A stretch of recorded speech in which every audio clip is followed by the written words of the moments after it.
Hello, everyone, and a very warm welcome. This is another edition of Marketing the Invisible. My name is Tom Poland, beaming out to you from a little Castaways Beach in Queensland, Australia, joined today by Dr. Sarah E. Brown. Sarah, very warm welcome. Where are you hanging out?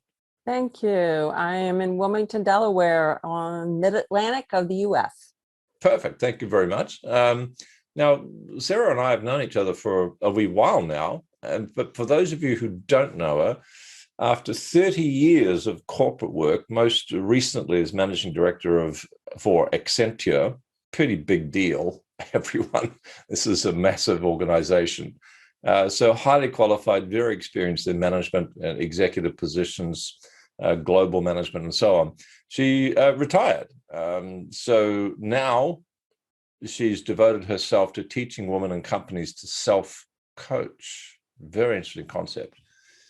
This concept, when it's applied, increases commitment, confidence, and capability to help women achieve their career goals. And I'm sure us men are going to pick something up out of this as well.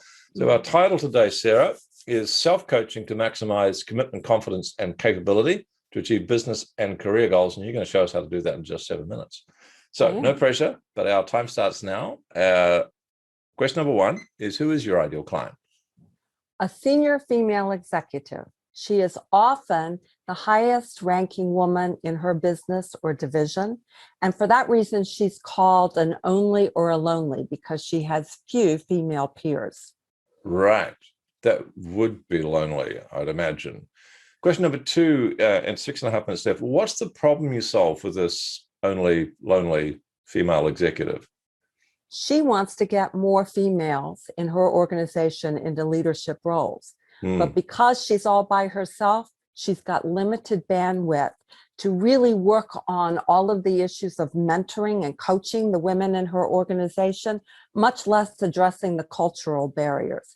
So she's struggling to make an impact on what McKinsey and Sheryl Sandberg call the broken rung, where women are starting to fall out of the leadership pipeline. Interesting. And this is the voice of experience you're listening to, folks. Yes, I am. So what's, tell me, question 3, just under 6 minutes left. What are the symptoms that your ideal clients, your future ideal clients are going to be experiencing right now that would kind of give them a heads up and go, oh, I think I need to find out more about what Dr. Sarah E. Brown does? My clients are feeling guilt and a tremendous amount of overwhelm. They want desperately to help the women in their organization, and they often vowed, when I get into a position of influence, I'm going to make a difference.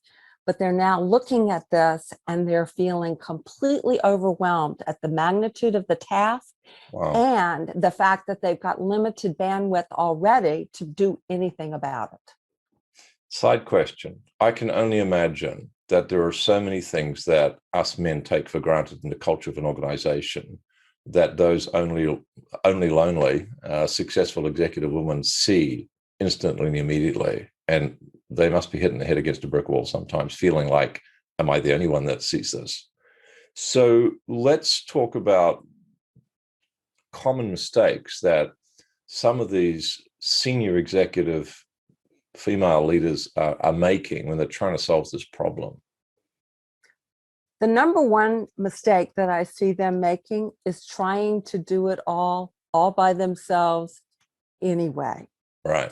And they do it at the expense of performing their own job well, or even tending to their own self-care.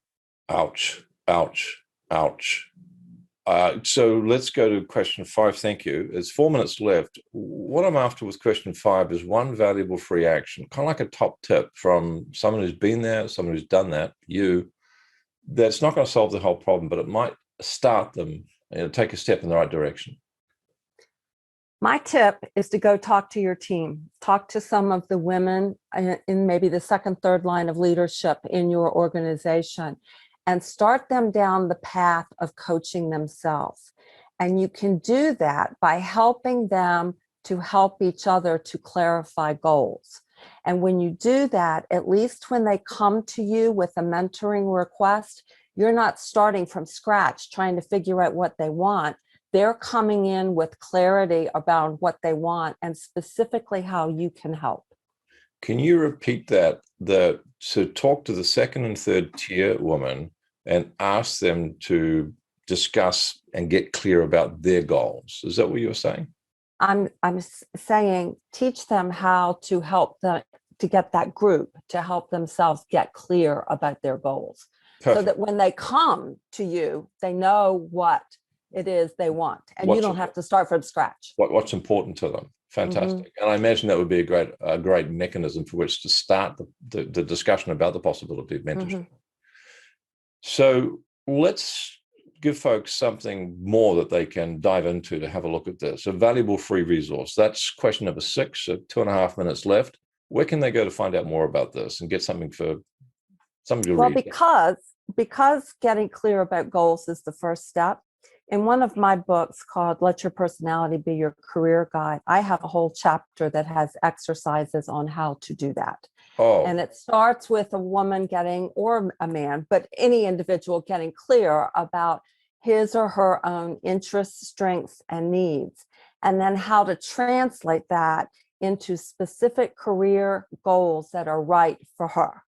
And by taking those exercises, you have a mechanism that you can then work with the women to work with each other to get that clarity. Right. You're giving people, our listeners, the tools to enact the answer to question number 5. How are you going to do this? So I love the fact that you're aligning their natural interests and curiosities, I imagine, and what they want to be doing with their career goals. That makes so much sense. And you can get this book, I forgot to say, on saraheBrown.com. Yes. All right. We'll have that under the video interview, but if you're listening to this on iTunes or somewhere else, folks, Sarah, SARAHE Brown.com. Go get it, get the tools. It's completely free, and it's going to help you take that next step towards embedding a culture of self-coaching in your organization for those female executives you want to have their career progress. 1 minute left. Question number 7. What's the one question I should have asked you but didn't? What is self-coaching? Because it's obviously what I think is the answer to my client's dilemma. Right. And by that, I mean teaching women at the first, second, maybe even third line of leadership, how they can get clarity on goals, take smart action, overcome barriers, and build the support they need.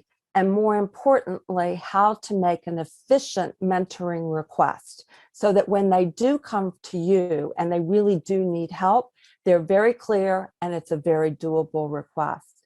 When women have clarity and confidence and the capability in their own goals, everybody starts working on making that happen. And nobody gets burned out in the process. Perfect. Dr. Sarah E. Brown, thank you so much for your time. It was a pleasure. Thanks for checking out our Marketing the Invisible podcast. If you like what we're doing here, please head over to iTunes to subscribe, rate us, and leave us a review. It's very much appreciated. And if you want to generate 5 fresh leads in just 5 hours, then check out www.5hourchallenge.com.